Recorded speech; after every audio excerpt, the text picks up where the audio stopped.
ग म प म प नी सा सा रे ग म प म प नी सा सा रे ग म प म प नी सा सा रे ग म प म प नी सा चिंतामणी अवतार चिंतामणी अवतार चिंतामणी अवतार चिंतामणी अवतार चिंतामणी अवतार करण्या करता संहार केला चिंतामणी अवतार करण्या करता संहार नरसी गोपनी करला झाला जय जयकार सारे ग म प नी सा सारे ग म प नी सा विष्णु देव रामी घेतला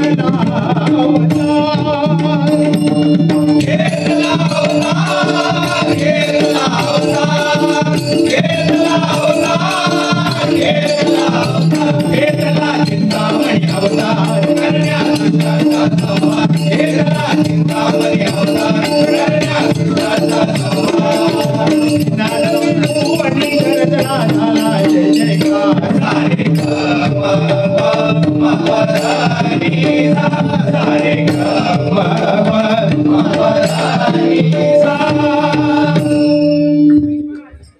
गणपतीचा चिंतामणी अवतार आपल्याला सगळ्यांना माहिती आहे. गणपती म्हटल्यानंतर शंभू महादेव आणि पार्वती आईचं बाळ, पण एक अवतार गणपतीने विष्णुदेवांच्या पोटी अर्थात लक्ष्मी आईच्या पोटी घेतलाय, चिंतामणी अवतार. आणि त्याची ही कहाणी आहे का. काय झालं बघा, शंभू महादेव आणि पार्वती दोघेजण कैलाशी बसले होते. मांडीवरती बाळ गजानन खेळत होता. एवढे त्या ठिकाणी विष्णुदेव आले. विष्णुदेव आल्याबरोबर विष्णुदेवांचं स्वागत केलं. विष्णुदेवानी ते बाळ पाहिल्याबरोबर, गणपती त्यांच्या मांडीवर पाहिल्याबरोबर त्याला एकदम मनामध्ये इच्छा प्राप्त झाली. काय इच्छा प्राप्त झाली बघा. शंभूच्या मांडीवर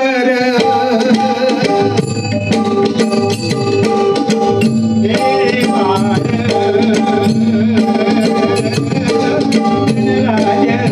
शंभूच्या मांडीवर हे बाळ शंभूच्या मांडीवर हे बाळ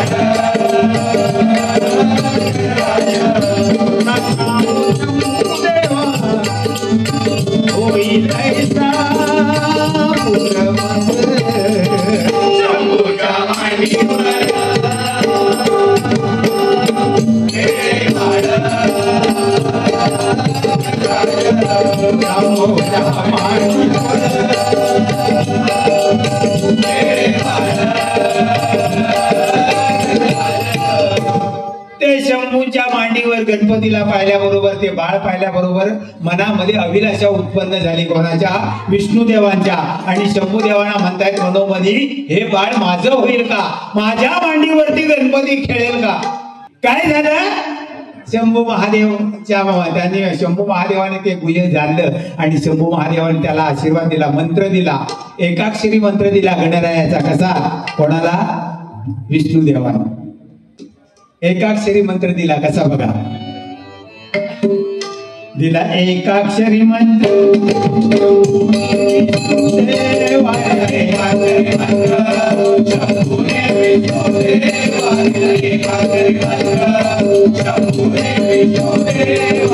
मंत्र दिला, मंत्र दिला, मंत्र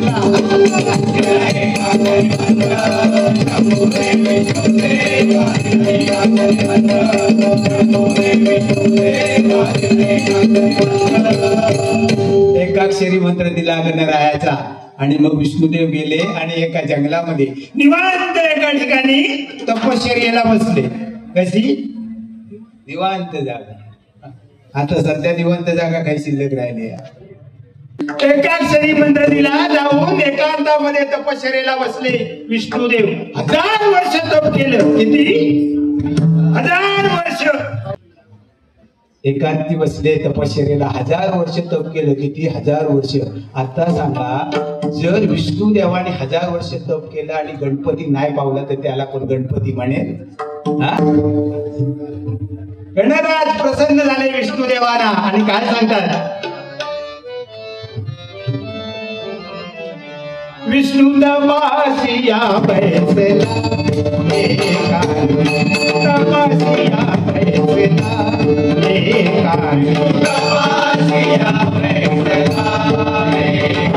विष्णू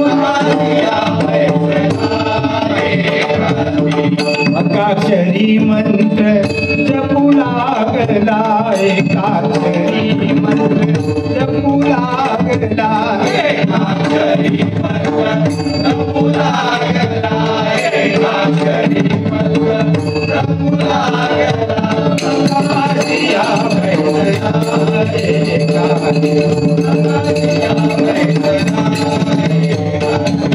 तपासिया बैसला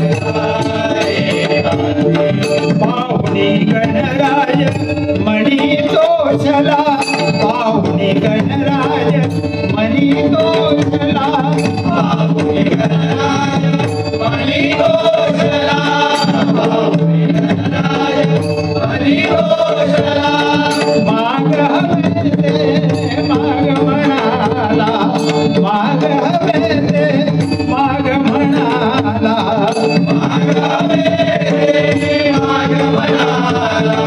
माग हवे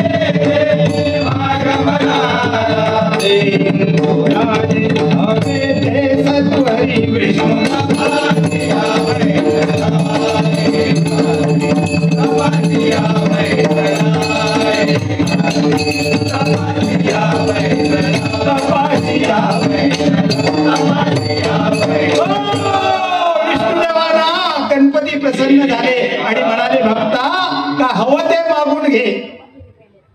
कशासाठी म्हणाला एवढी माझी सेवा करतोय माझी भक्ती करतोय काय हवं ते मागून घे. काय मागितलं बघा विष्णू देवाने? रे तुला सगळं माहिती आहे. अरे तू सगळं जाणतोस कोणाच्या मनात काय तुला सगळा कळता. अरे नावच तुझ्या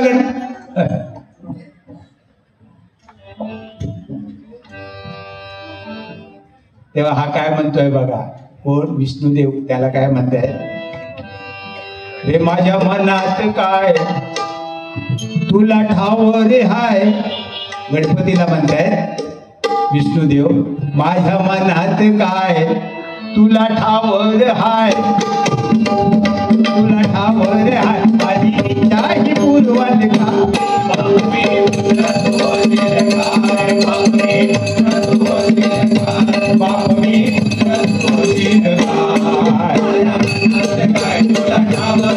माझ्या मनात काय माझी इच्छा ही पूर्वल का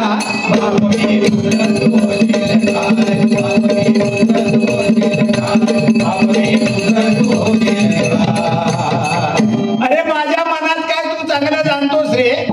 अरे म्हणाला तू माझा पुत्र व्हावास एवढीच माझी इच्छा आहे. I am your father and you are my son. तो म्हणतो हे कसं शक्य आहे? गणपती म्हणतो ऑलरेडी मी शंभू महादेव आणि पार्वती आईचं बाळ असताना तुमच्या पोटी कसा जन्माला येऊ? हा मी काय तुमका खायला IT कंपनीचं मॅनेजर वाटलंय? पगार वाढवून दिलास की त्या कंपनीत गेलाय? सध्या याच चालतं नाही रे. एका माहिती आहे IT कंपनीचा तिकडे थोडे 5000 वाढवून द्या की ह्या सोडताना तिकडे त्या सोडताना तिकडे. आयुष्यभर नोकरीच बदलते. नशीब त्या बायकोचा चांगला.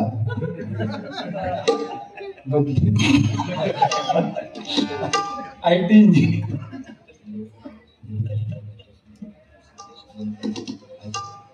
सिद्धेश अनंत मातेफोड यांच्याकडून लोकराजा सुधीर कलिंगन यांच्या स्मरणार्थ 100 रुपयाचं पारितोषिक दिले आहे. जोरात एकदा सगळ्यांनी टाळ्या वाजवा आणि राजांच्या आत्म्याला चिरशांती लाभू देत अशी विनंती करूया गणपती राजाच्या.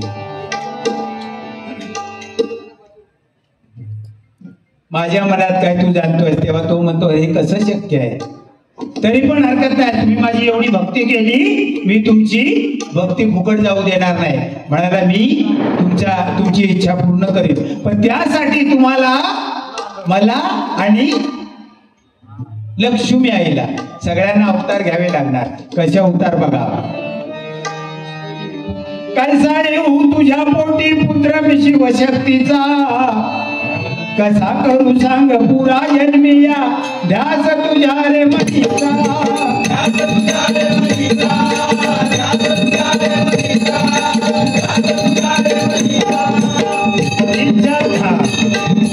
माधव नामे जन्म घेतू वरण्य राजे घरा, माधव नामे जन्म घेतू वरण्य राजे घरा, लक्ष्मी येईल तुझ्या नामे कोटी धुमासुरा,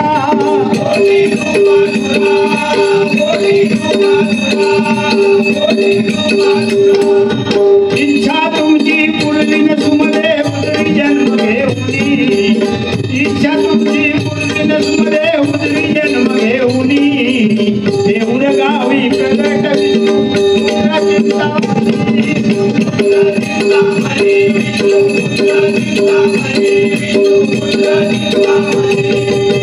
काय सांगितलं विष्णू आपल्या गणपतीने? काय सांगितलं? आपल्याला तिघांनाही अवतार घ्यावा लागणार.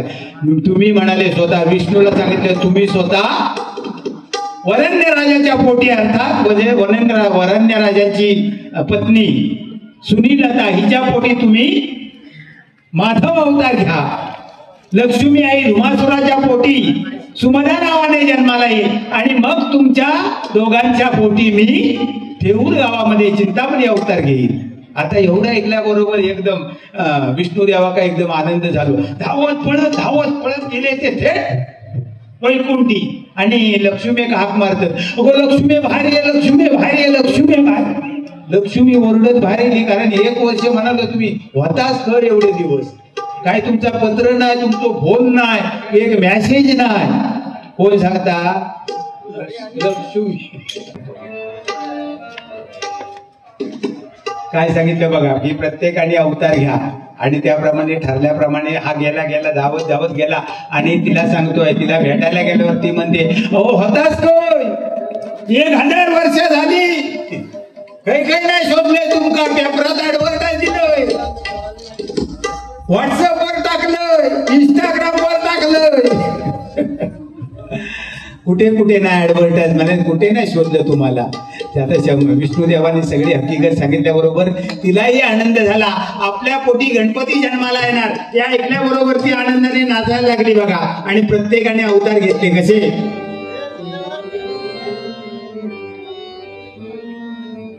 कळले येईल माझ्या पोटी गणजन्माला, कळले येईल माझ्या पोटी गणजन्माला, आनंद लक्ष्मीला, आनंद लक्ष्मीला, आनंद लक्ष्मीला, कळले येईल माझ्या पोटी गणजन्माला, कळले येईल माझ्या पोटी गणजन्माला, आनंद लक्ष्मीला,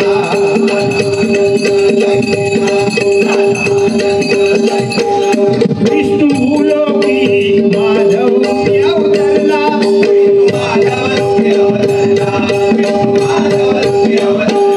सुमदा नावे लक्ष्मी आई जन्माला,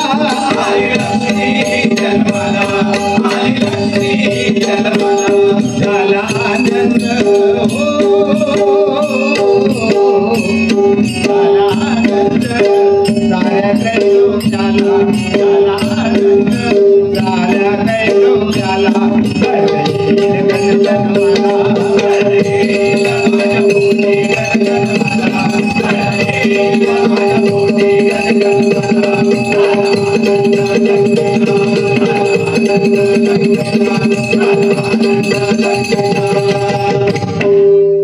ज्यावेळी तिला समजलं की आपल्या पोटी गणपती जन्माला, एकदम आनंदाने ती बेभान झाली. झाले ठरल्याप्रमाणे प्रत्येकाने अवतार घेतले. विष्णुदेव वरण्य राजाच्या पोटी, सुनीलता हिच्या पोटी, वरण्य राजाची पत्नी सुनीलता हिच्या पोटी माधव नावाने अवतार घेतला. सुमदा लक्ष्मी सुमदा नावाने धुमासुराच्या पोटी, अर्थात त्याच्या पत्नीच्या पोटी जन्माला आली सुमदा नावाने. दोघा जण 2 बाजून वाढतात बघा, एकीकडे सुमदा आणि एकीकडे माधव. आता झील किती वाढलो तरी औषिका काय टेन्शन नसता, पण चेडू एकदा वाढी का लागला की औशी बापसाचे ठोके वाढतात बघा. कारण औशीक माहीत असतात बापसाक काय त्याची काय चिंता नसते. त्याचा एकच काम केलं आणि ती बाजू झालो म्हणजे महिन्यात पगार दिला की तू आणि तुझी पोरा काय त्या करा नाही. पण औस बिचारी दिवसभर फेरी पूजित असतात. पोर कितींदा बारीक गेला. काल बापसान पावडर थोडं आणला आज कसं संपलो काजळाची डबी म्हणजे आईचं लक्ष असतं. कशी ती आपली ही सुमनेची आई सांगितल्याबरोबर ह्याला आपल्या वरेण्य राजाला सांगितलं. हो म्हणाले आपली कन्या आता उपवर झाली आहे तिच्यासाठी चांगलं स्थळ शोधा. त्याबरोबर त्याने काय केलं बघा आपल्या सगळ्या भावांना बोलून धुमासूर धुमकेतू यांना बोलून घेतलं आणि त्यांना काय सांगतोय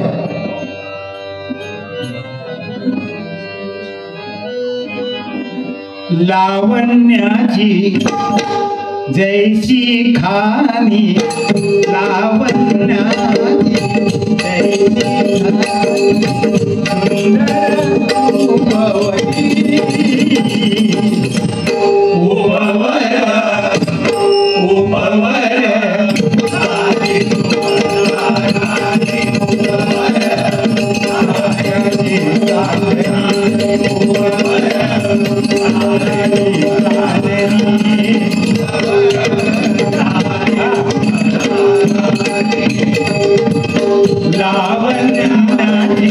जैसी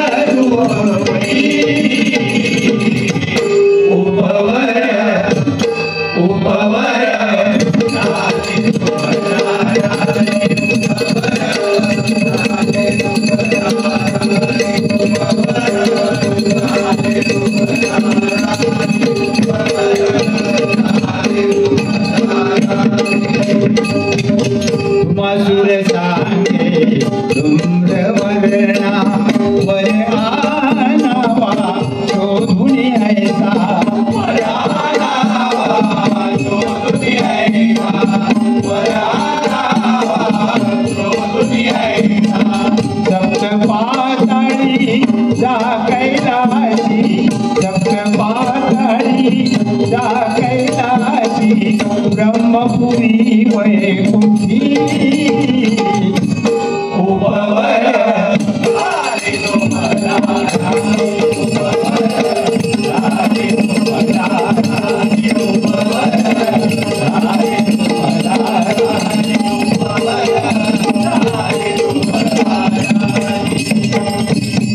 आपल्या भावाला बोलून घेतलं धुमासूर धुम्रकेतू आणि म्हणतो आपली कन्या आता उपवत झाली आहे. तिच्या योग्यतेचा वर शोधून आता साक्षात ती लक्ष्मी हो. कोण सुमदा म्हणजे एवढी सुंदर तिच्या योग्यतेचा वर मिळणार कुठे. गेले त्रिभुवनामध्ये गेले पालथ घातलं त्रिभुवन कैलासी गेले वैकुंठी गेले पण तिच्या योग्यतेचा वर कुठे मिळेना. शेवटी फिरत फिरत फिरत म्हणाले आपल्या घरात जाऊया. खाली उतरले आणि पृथ्वी तलावर फिरता फिरता फिरता फिरता वरण्य देशामध्ये आले. वरण्य देशामध्ये आल्यानंतर त्या ठिकाणी वरण्य देशीचा राजपुत्र कोण माधव गुरं चारायला गेला होता. कशाला ढोरा घेऊन गेलेलो. आता तो सुंदर साक्षात विष्णूच तो. विष्णू पाहिल्याबरोबर त्यांच्या मनामध्ये भरला. म्हणाला हे स्थळ आपल्या सुमदेसाठी चांगलं आहे. म्हणाला हा वर सगळी त्याची इत्तमभूत माहिती घेतली आणि येऊन धुमासुराला सांगतात कसे. प्रथम तो पाहिला प्रथम तो पाहिला प्रथम तो पाहिला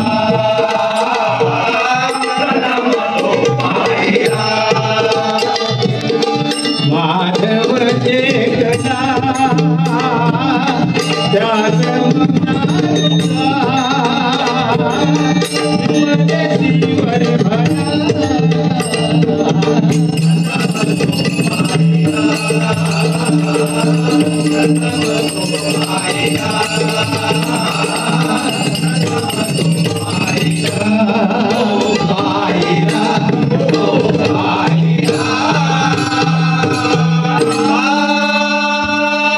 असा म्हणाले सुंदर वर पाहिला आपल्या योग्य आहे. आता एवढं ऐकल्याबरोबर त्या धुमासुराला एकदम आनंद झाला.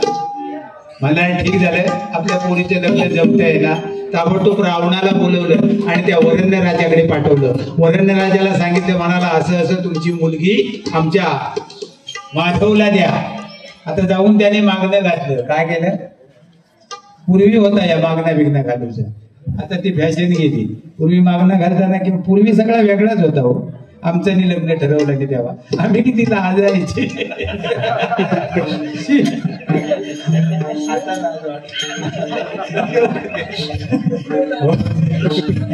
आम्ही लाजायचे, आता लाज वाटते त्याची आठवलं.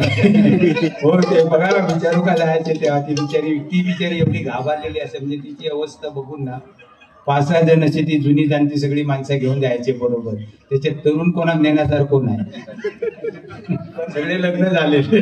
आणि मग म्हातारे प्रश्न जडबा बाबा मी तुझं नाव काय, ते अगदी डोक्यावरनं पदर घेऊन सांगणार नाव काय असं त्या काय बरं तुका काय काम बी मिळतं ना, त्या सगळं आहेच काय. म्हणजे आपण अशी त्यावेळी. आणि चायचं ताट आणल्यावर अशी नुसती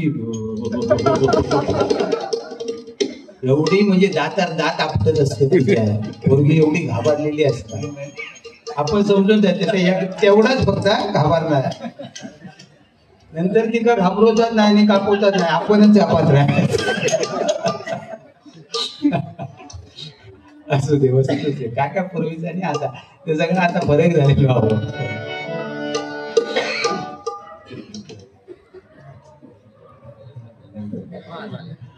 100 रुपये पारितोषिक आले गणेश दळवी यांच्याकडून. धन्यवाद. छत्रपती शिवाजी महाराजांबद्दल गाणं घ्या, लास्टला घेऊया, हे भागवत झालं की नाही. अशी सांगा महाराजांची गाणी सांगा, बाळासाहेबांबद्दल म्हणायला सांगा, आम्ही जरूर म्हणू. पण ते पुष्पा नाही काय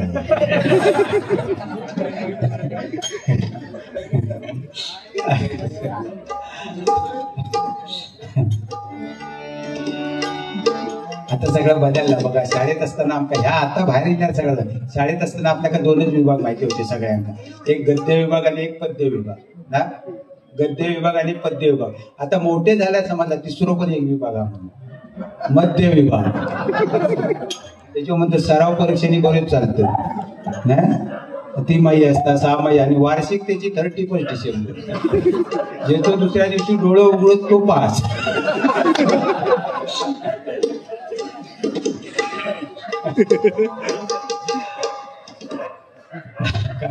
कुठपर्यंत लावला रे.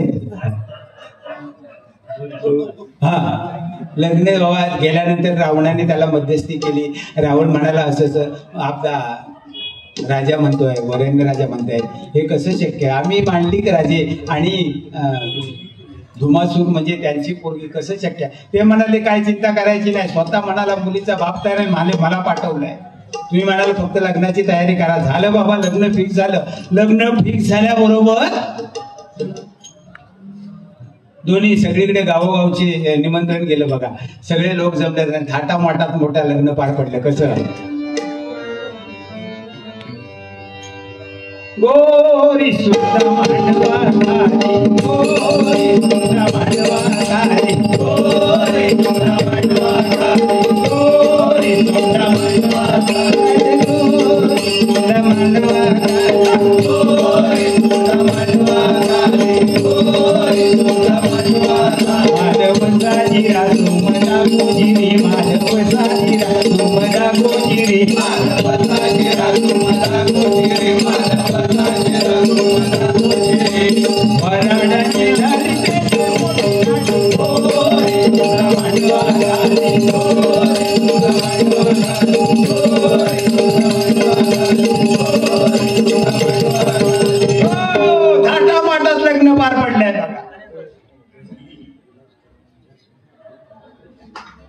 कैलासवासी विलास गुरु माझे गुरुबंधू यांच्या स्मरणार्थ प्रमोद मुलगा अर्थात माझा शिष्य आहे तो प्रमोद गुरु यांच्याकडून 200 रुपयाचं पारितोषिक आहे.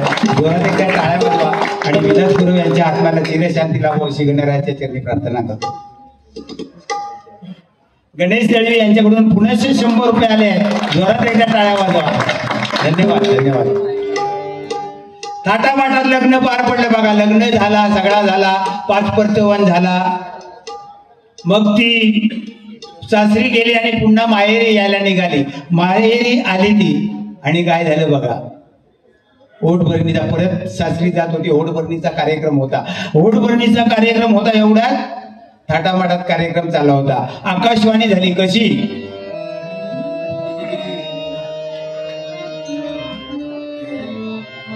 झाली झाली आकाशवाणी स्वर्गातुनी, झाली आकाशवाणी स्वर्गातुनी, झाली आकाशवाणी स्वर्गातुनी. माधवराज सुमधेचा सूत करील तुझा अंत, सुमधेचा सूत करील तुझा अंत, सुमधेचा सूत करील तुझा अंत, सुमधेचा सूत करील तुझा अंत. तुला धाडील यमसदनी,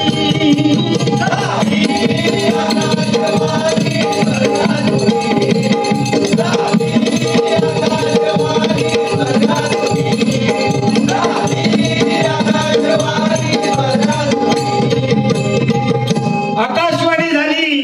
हे राजा धुमासुरा, तुझा अंतकाळ जवळ आला आहे. ह्या सुमधेचा पुत्र तुझा अंत करील. ह्या ऐकल्याबरोबर सगळेजण एकमेकाच्या तोंडात ते बघतात. कोण रे बोललो तो, कोण रे बोललो तो. खालचे म्हणतात आम्ही कोण नाही बोलला, वरना कोणतरी बोललो. तेव्हा त्यांना समजलं आकाशवाणी झाली. सगळेजण एकदम त्यांच्या पायाखालची जमीन सरकली. म्हणाले आता काय होणार, ह्याची हिच्या पोटी जो पुत्र आहे ना तो आपला अंतकाळ ठरणार. तर शेवटी बापाचा हृदय, तो बाप म्हणतो हे कसे शक्य आहे. सगळ्यांनी तेव्हा विचार केला ह्या पोरीला आत्ताच्या आत्ता ठारवाव्या, पण शेवटी बापाचं हृदय देव. बाप तो बाप असतो, आई ती आई असते बघा ना. दोघांची तुलना आपण करूच शकत नाही आयुष्यामध्ये. आई पण तेवढी श्रेष्ठ आणि बाप पण तेवढा श्रेष्ठ. मगाशी बुवाने सांगितलं तसं आई ती शेवटी आई असते बघा. आई आपल्याला नेहमी कडेवरती घेणार आणि सगळं जग दाखवणार. जेवढं जेवढं सगळं पाहिलंय ते दाखवणार आई. पण बाप खांद्यावर घेणार. का, जे मी पाहिलं नाही ते तू बघ. तो बाप असतो आणि आई ती आई असते. तर बघा हा बाप एकदम व्याकुळ झाला म्हणजे ते ऐकल्याबरोबर. पण काय म्हणतोय बघा, भरल्या अंतस्करणाने त्या पोरीला आपल्या निरोप दिला. काय म्हणतोय, तू माझी ग, तू माझी ग लाडली सोनी माझी लाडली, तू माझी ग लाडली सोनी माझी लाडली, माझी ग लाडली सोनी माझी लाडली,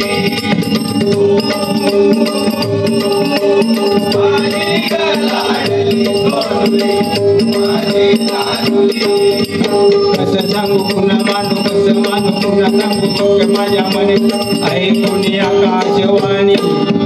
कसं मानू पुन्हा सांगू दुःख माझ्या मनेचे ऐकून आकाशवाणी.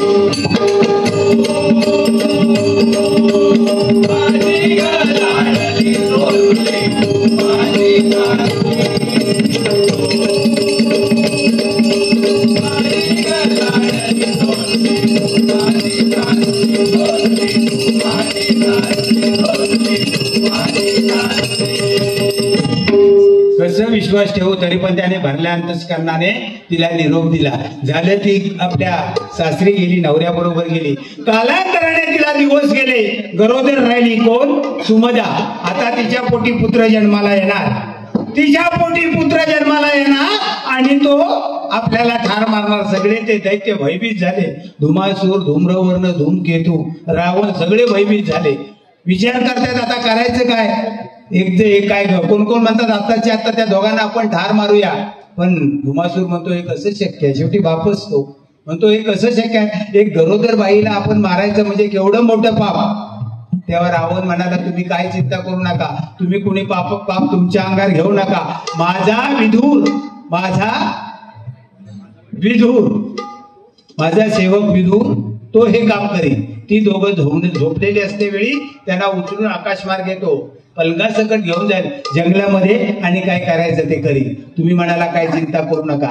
त्याप्रमाणे त्या विदुराला सांगितलं. विदुराला सांगितल्याबरोबर विदुराने काय केलं बघा. ही दोघं जण शयनगृहामध्ये झोपलेली होती. मोहिनी घालून त्यांना तो मंच वरती उडवला, आकाशमार्गी गेला. तो मंच जाऊन कुठे पडला? रेवा नदीच्या किनारी. कसा बघा.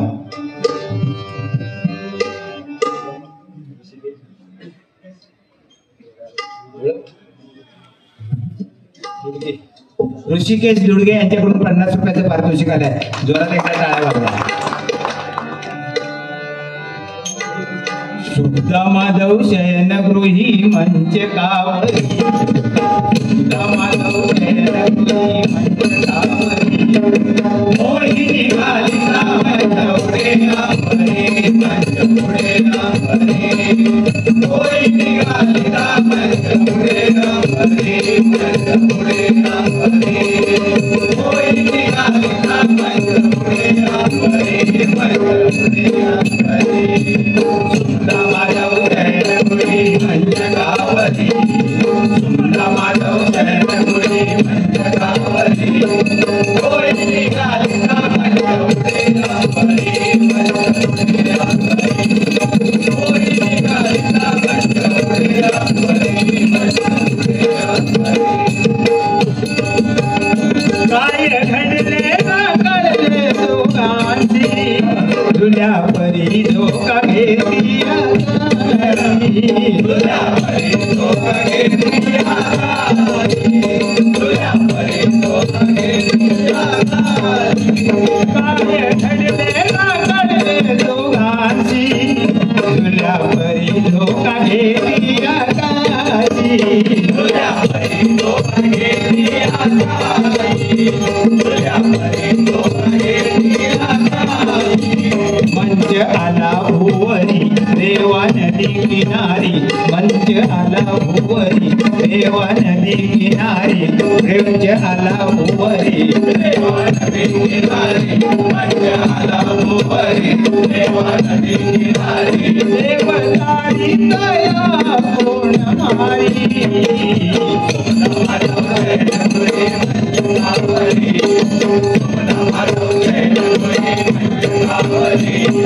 मोहिनी घालिता मंचपुढे नांबरे, मंचपुढे नांबरे, मोहिनी घालिता मंचपुढे नांबरे, मंचपुढे नांबरे, मोहिनी घालिता मंचपुढे नांबरे,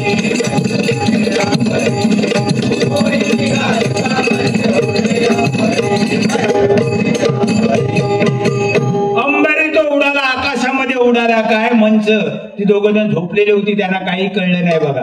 अगदी जाऊन पडला तो रेवा नदीच्या किनारी पडला. त्या ठिकाणी कौंडिन्य मुनी ध्यानस्थ बसले होते. बाजूला काहीतरी पडलं म्हणून वाकून बघतात, काहीतरी धापकन पडला.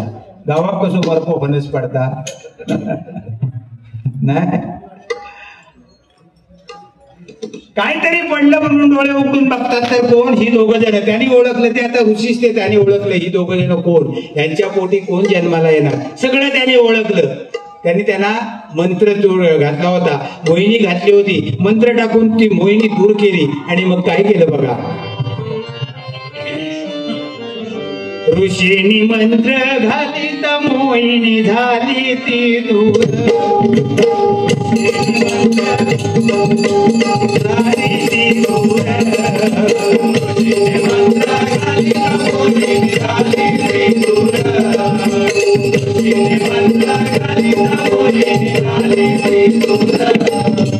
देवीच्या वाऱ्यानं तुझा माधव आली मनावर, देवीच्या वाऱ्यानं तुझा माधव आली मनावर, देवीच्या वाऱ्यानं तुझा माधव आली मनावर.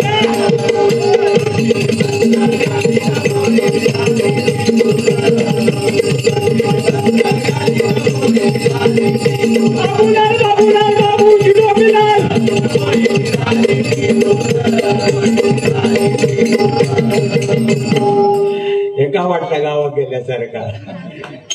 हे आमचे जावरड्यावाले आहेत, पण ते सगळे कोकणातले गाव, आपल्या सिंधुदुर्गातले सगळे गाव, सगळे मित्र त्यांचे सिंधुदुर्गात. म्हणजे मीच आता माका सोडून ते कधी नसतच म्हणा. पण गाव आता ह्या वाजायला त्यांना बरा वाटला, माका असे पुन्हा होते आमचा काहीतरी घेतला, आमचा काहीतरी घेतला.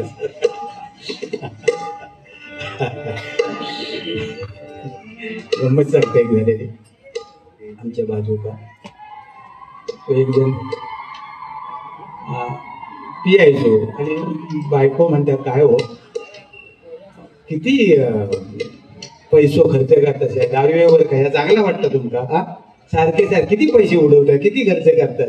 तो म्हणतो, हो तू ब्युटी पार्लर मध्ये जातस, तुका मध्ये मी काय बोलतोय काय, माझा हक्को पगार तू त्याच्यात घालवतोस, मी कधी तुका दुखवतोय?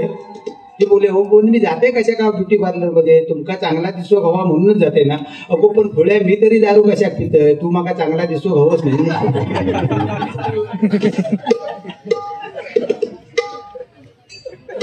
मजा म्हणतो. ऋषीने मंत्र घातला. ती दोघं जण, जी मोहिनी होती ती दूर झाल्याबरोबर दोघं जण भानावर आली. भानावर आल्याबरोबर तो मंद मंद वारा रेवा नदीच्या किनारी त्या पाण्याचा सुळसुळात चाललेला, झुळझुळात चाललेला, ते सगळं पाहिल्याबरोबर ते सगळे पशु पक्षी गात आहेत. ती दोघं जण एकदम धुंद झाली आणि पुन्हा एकमेकाच्या मिठीत सामावून गेली. कशी बघा, रेवेचं धुळ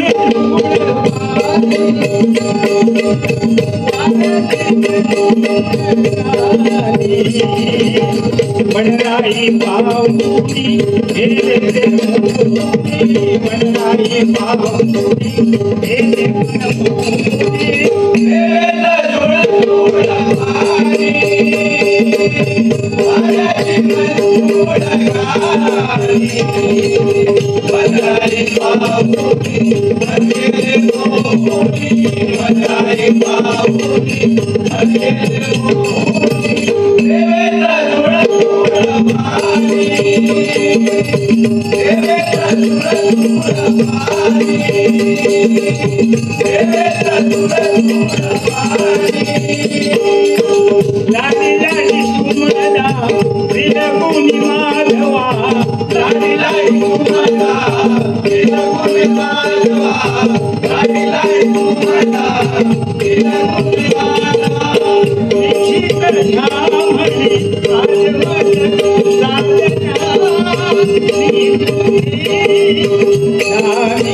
झुळझुळ पाणी वाहत आहे. ते पाहिल्याबरोबर सगळा तो वातावरण पाहिल्याबरोबर दोघं जण एकदम बेभान झाले. पुन्हा एकमेकाच्या भाऊपाशात सामावून गेली. थोड्या वेळाने शोध घेत घेत घेत ते धूम्रवर्ण धूमकेतू सगळेजण तिथे आले आणि त्यांनी काय केलं बघा, गराडा घातला. त्या पाठीवर पंगाच्या सभोवताली गराडा घातला आणि त्या ऋषीला सांगतात, ध्यान आमच्या स्वाधीन करा. ऋषी म्हणतात, पण यांना घेऊन तुम्ही करणार काय? नाही म्हणा, या दोघांना ठार मारून आम्ही आमचं पुढचं मरण टाळणार. त्या ऋषी म्हणतात, कौंडिन्य ऋषी म्हणतात, अरे पण ह्या दोघांना मारून तुम्हाला काय मिळणार आहे? तुमचं वैर कोणाशी, तुमचा घात कोण करणार? यांच्या पोटी जो पुत्र येणार तो. मग तुम्ही असं करा, जो त्यांच्या पोटी पुत्र येईल त्याला मी तुमच्या हवाली करीन.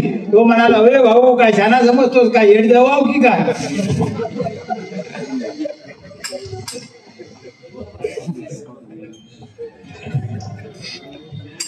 काढून टाका.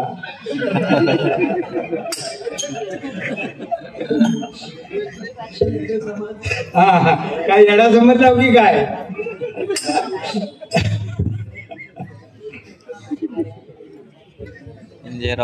सॉरी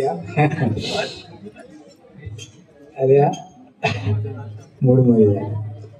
अरे म्हणाला काय तुम्ही का आम्हाला काय वेडे समजलात का? हा यांच्या पोटी पुत्र जन्माला येणार आणि तो तुम्ही आम्हाला देणार, आम्ही विश्वास कसा द्या? तेव्हा ऋषी म्हणतात मी एक ऋषी आहे, एक ऋषी मुनी आहे आणि म्हणाले हे माझं वचन आहे, या गंगेला साक्षी ठेवून मी तुम्हाला वचन देतो की जो कोण यांच्या पोटी पुत्र जन्माला येईल त्याला आम्ही तुमच्या स्वाधीन करू. काय म्हणतोय बघा, गंगा आहे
वचन देतो की यांच्या पोटी जो पुत्र जन्माला येईल त्याला मी तुमच्या हवाले करेन. झाले त्याप्रमाणे त्यांनी विश्वास ठेवला आणि कालांतराने सुमदा प्रसूत झाली आणि तिला बाळ झालं. बघा, पुत्ररत्नाचा राप झाला. त्यांना ही बातमी समजल्याबरोबर धूमकेतू, धुमासूर, धूम्रवर्ण सगळेजण आले त्या बाळाला मागायला त्या ऋषीजवळ. ऋषींनी ठरल्याप्रमाणे त्या बाळाला त्यांच्या सुपूर्त केलं. त्या बाळाला घेऊन ते जंगलामध्ये गेले आणि ठार मारला. एवढ्यात त्या बाळाने आपलं अकराळ रूप धारण केलं. बाळ म्हणजे कोण होतं? ते साक्षात गणपती. अकराळ रूप धारण केलं आणि त्या सगळ्या दैत्यांना जाग्यावरती खलास करून टाकलं. धुमासूर, धूमकेतू, धूम्रवर्ण सगळ्यांना ठार मारलं आणि आपला तिथे अवतार घेतला. बघा, अशा प्रकारे गणपतीने आपला अवतार घेतला. जे वचन दिलं होतं विष्णुदेवांना ते पूर्ण केलं. विष्णुदेवांच्या पोटी ठेवून गावामध्ये चिंतामणी अवतार घेतला आणि आमचं भारूड इथे संपलं. घेतला चिंतामणी अवतार,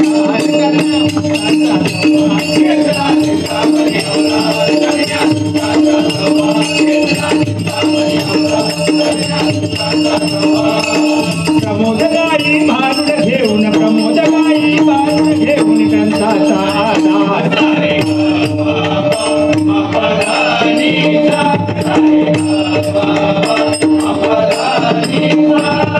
मंगल मूर्ती मोरया,